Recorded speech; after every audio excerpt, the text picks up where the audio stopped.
Saudara-saudariku, biasanya saya suka mengkritik ajaran Tuhan Yesus tentang bagaimana masuk kerajaan surga, khususnya terkait di ayat Yohanes bab 14.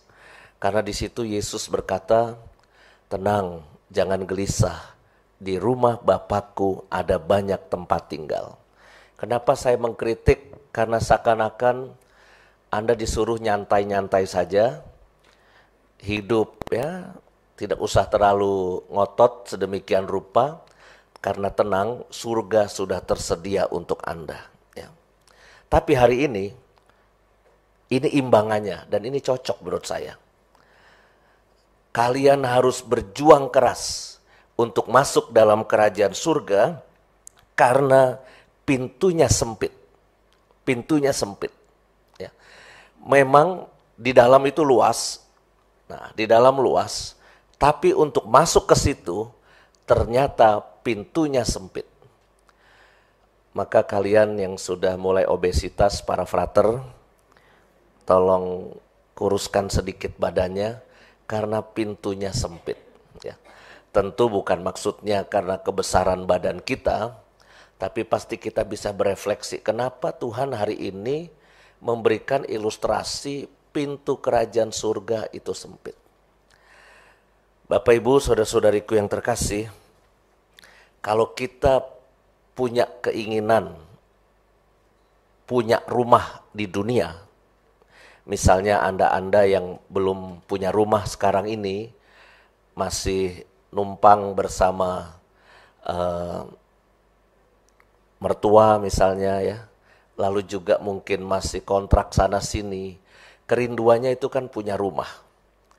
Maka lalu ketika Anda sudah mulai berjuang untuk punya rumah sendiri, maka pasti akan ada pacuan suami istri itu untuk bekerja keras sedemikian rupa supaya bisa punya rumah.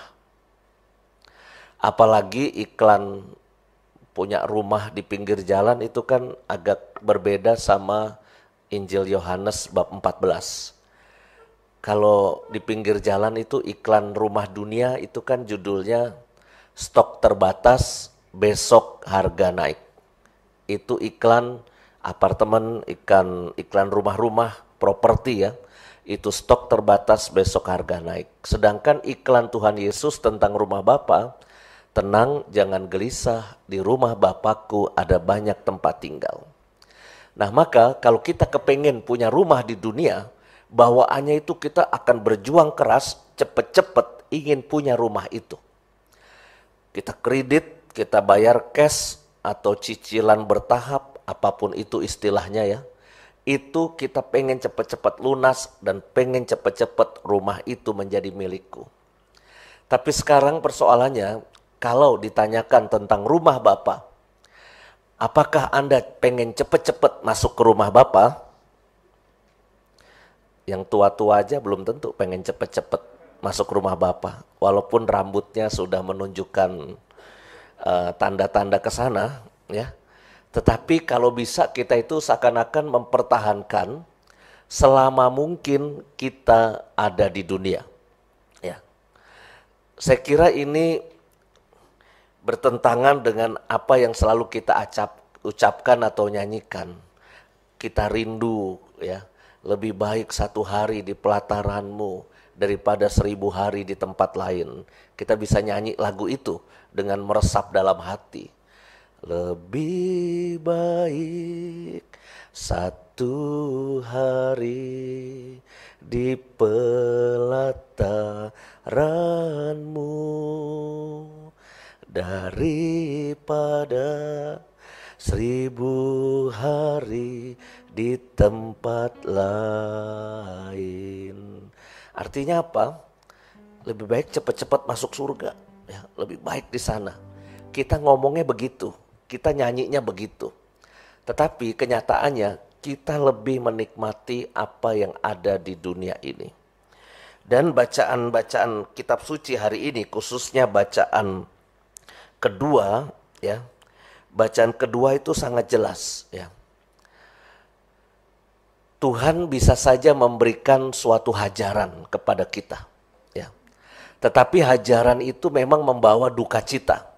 Tetapi hajaran itu ujung-ujungnya adalah akan mendidik kita supaya kita makin lama makin siap untuk memperoleh buah kebenaran. Ya. Kadangkala kita ini hidup itu kan pengennya enak, pengennya semuanya apa yang kita inginkan itu terlaksana. Tapi kadangkala cara Tuhan mendidik kita itu bertentangan dengan apa yang kita inginkan. Suatu hari ada sebuah seminar di daerah Jakarta Barat. Dalam seminar itu saya menjadi narasumbernya, lalu sebelum seminar ada kesaksian. Ada kesaksian seorang bapak, seorang suami. Didampingi istrinya, dia maju ke panggung. Lalu bapak itu bercerita pengalaman hidupnya. Dia bilang begini, Bapak Ibu, saudara-saudari yang terkasih, saya ini seorang lelaki yang sudah melakukan semua jenis dosa yang lelaki bisa lakukan. Coba Anda sebutkan dosa-dosa yang biasa dilakukan oleh seorang lelaki. Coba sebutkan, pasti saya sudah melakukan. Lalu mulailah audiensnya teriak-teriak satu persatu. Judi, saya sudah masuk penjara karena judi. Narkoba, saya sudah pakai narkoba overdosis hampir mati, kata dia. Perselingkuhan, lalu dia terdiam. Istri saya terluka karena saya berselingkuh, dia bilang begitu. Jadi dengan bangganya dia mengatakan bahwa saya sudah melakukan semua jenis dosa yang dilakukan oleh seorang lelaki. Tapi lalu dia cerita, dia punya pengalaman masuk ICU rumah sakit. Gara-gara sakit, apa ya saya lupa sakitnya. Tapi pokoknya pengalaman hampir mati di rumah sakit itu. Dan dia melihat bagaimana istrinya yang dia lukai ini, ya, itu menemani sang suami dengan tekun sampai akhirnya dia bisa sembuh dan bisa bicara lagi, bisa beraktivitas kembali. Maka lalu dia berkata, Tuhan yang menyembuhkan saya, tetapi istri sayalah yang menemani saya melewati itu semua. Tuhan mendidik saya lewat sakit yang membawa saya hampir mati. Tetapi saya disembuhkan oleh Tuhan dan istri saya setia menemani saya. Maka sekarang saya meninggalkan itu semua dan saya kembali ke dalam jalan Tuhan. Itu kesaksian si bapak itu. Ya. Di sebelahnya ada istrinya. Dan dia tanpa ragu-ragu bercerita tentang kegelapan dosanya di sebelah istrinya itu. Artinya apa? Dia sudah sungguh-sungguh melewati itu semua dan dia benar-benar berjanji untuk hidup dalam terang Tuhan sesudah itu. Saudara-saudariku yang terkasih, apakah untuk masuk dalam kerajaan surga kita harus dihajar oleh Tuhan? Ya. Kita harus dididik sedemikian rupa oleh Tuhan.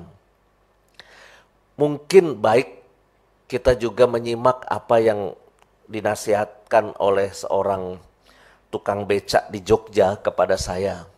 Waktu itu saya kan sekolah teologi di Jogja. Lalu ada tukang becak yang biasa mangkal di depan kampus teologi kami. Lalu suatu ketika kami ngobrol, saya ngobrol dengan dia, Mas, iki sekolah opo sih? Kok Fakultas Teologi Weda Bakti? Oh, ini sekolahnya para calon romo, saya bilang begitu. Oh, yang diajarin apa sih Mas di sekolah teologi? Nah, itu kan saya bingung, harus menjelaskan sekolah teologi kepada tukang becak. Lalu saya mengatakan dengan sembarang aja dan simple, oh yang diajarin adalah bagaimana kita supaya bisa masuk surga, saya bilang. Oh Mas, kalau caranya masuk surga doang sih nggak usah sekolah-sekolah, kata dia. Nggak usah sekolah capek-capek di situ. Saya sudah punya ilmunya untuk bagaimana caranya masuk surga. Bagaimana Mas? Saya tanya gitu kan ke tukang beca itu. Gampang Mas, dia bilang.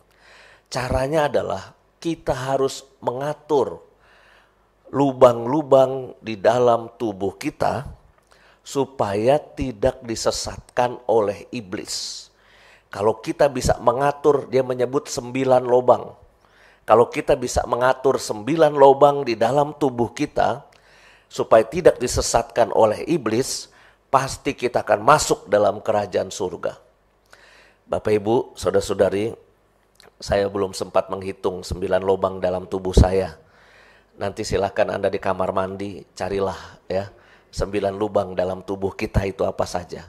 Kalau kita bisa mengatur itu hidup ya tidak disesatkan oleh setan terkait organ-organ tubuh di dalam diri kita, maka kata tukang beca itu adalah jalan yang sederhana untuk masuk dalam kerajaan surga. Kalau dalam bacaan Injil hari ini kita bisa saja berkata, Tuhan, Tuhan, sambil kita mengetok-ngetok pintu kan, tolong bukakan pintu. Tapi Tuhan di sana berkata apa? Aku tidak kenal engkau. Loh, aku kan udah tiap minggu ekaristi ke Samadi. Aku sudah kolekte pembangunan gereja ini 4 gereja aku ikut nyumbang kolekte di Samadi buat membangun gereja. Tapi Yesus Tuhan berkata, enyahlah engkau ya yang melakukan kejahatan. Jadi ternyata kuncinya adalah kalau kita sibuk melakukan kejahatan, maka Tuhan akan berkata, enyahlah engkau. Walaupun kita rajin rosario, rajin ziarah, rajin berderma, ya, rajin melakukan hal-hal yang kelihatannya saleh, jadi dewan paroki, jadi prodiakon, jadi romo, jadi suster, jadi frater, enyahlah engkau, hai yang melakukan kejahatan. Jadi ukurannya bukan seberapa banyak Anda mendengarkan firman Tuhan. Kami sudah mendengarkan pengajaranmu di jalan-jalan di kota kami, ya. Sudah banyak mendengarkan firman Tuhan kan, tapi tetap ujung-ujungnya enyahlah engkau yang melakukan kejahatan. Saudara-saudari, inilah yang saya kira menjadi poin penting pada bacaan-bacaan kitab suci hari ini. Mari kita bersama-sama mengejar kerajaan surga. Memang hidup di dunia ini kayaknya membahagiakan ya. Tetapi mulailah sadar bahwa cepat atau lambat itu kadangkala kita harus mati dan masuk dalam kerajaan surga. Kadangkala kalau saya naik pesawat ya, saya suka deg-degan juga. Kemarin itu saya membawa 560 peziarah naik pesawat, naik speedboat, padahal baru ada berita. Ada kapal pinisi tenggelam di Labuan Bajo. Ya kan, ada artis siapa yang meninggal itu waktu itu, ya, atau keluarganya lah. Lalu itu kan membuat saya deg-degan. Ini gimana kalau tiba-tiba pesawatnya kenapa-napa, atau kalau speedboatnya tenggelam, 11 bus berkelok-kelok di jalan menuju Ruteng, kalau tiba-tiba kecebur ke jurang gimana? Itu kadangkala masuk dalam sekelebatan pikiran saya. Kalau sewaktu-waktu saya mati. Ya. Maka ini saya kira menjadi permenungan buat kita semua. Bahwa kita ini kan hidup gak selamanya begini. Gak selamanya sehat, gak semuanya tertata dengan rapi sesuai apa yang keinginan kita. Ya. Yang muda-muda mungkin jangan terlalu percaya diri dulu bahwa Anda akan matinya masih lama, ya. Belum tentu, ya. Belum tentu Anda yang sudah rambut putih ini matinya duluan, belum tentu. Bisa jadi tuh yang kecil-kecil di situ, yang muda-muda yang di belakang, yang masih merasa wah nanti hidupku masih panjang. Kita nggak bisa bersikap seperti itu, karena Tuhan memanggil itu tidak pernah bisa ditebak, ya. Tidak pernah bisa ditebak. Syukur bila kita semua panjang usia sehingga bisa mempersiapkan hidup lebih baik ya. Tetapi kalaupun kita harus di usia muda menghadap Tuhan, maka ya sudah, kita persiapkan mulai detik ini. Mulai detik ini. Yang penting jangan sampai kita dapat kalimat dari Tuhan, enyahlah kamu yang melakukan kejahatan. Banyaknya doa, banyaknya sumbangan, banyaknya rosario, banyaknya ziarah tidak menjadi ukuran kita nanti boleh masuk dalam kerajaan surga. Tapi kalau sibuk melakukan kejahatan, disitulah kita akan ditutup pintunya oleh Tuhan. Tapi kalau kita tidak melakukan kejahatan, dosa-dosa kecil mungkin kita pasti punya. Siapa yang tidak punya dosa, ya kan? Pasti kita punya dosa-dosa yang remeh-temeh, itu mungkin punya. Tapi jangan sampai kita melakukan dosa yang masuk dalam kategori kejahatan. Dosa-dosa berat. Sehingga takutnya pintu surga tertutup oleh kita. Tuhan, aku kan sudah khotbah. Aku kan direktur Samadhi, Tuhan. Aku sudah itu gerakan cintai sesamamu, bagi-bagi nasi. Aku sudah membaptis orang, aku sudah ini. Enyahlah hai kamu Romoyus yang melakukan kejahatan. Ya. Jadi bukan ukuran jasa kita, bukan ukuran jasa kita. Jangan ngitung-ngitung jasa perbuatan baik kita, banyaknya doa kita, kesalehan kita sama Tuhan. Tapi tetap dengan rendah hati, kita harus merasa sebagai orang berdosa yang tidak pantas masuk dalam kerajaan surga dan mohon belas kasihannya. Semoga kita semakin hari semakin siap masuk dalam kerajaan surga yang sempit tetapi bisa kita perjuangkan mulai sekarang. Tuhan memberkati kita sekalian. Amin. Mari kita madahkan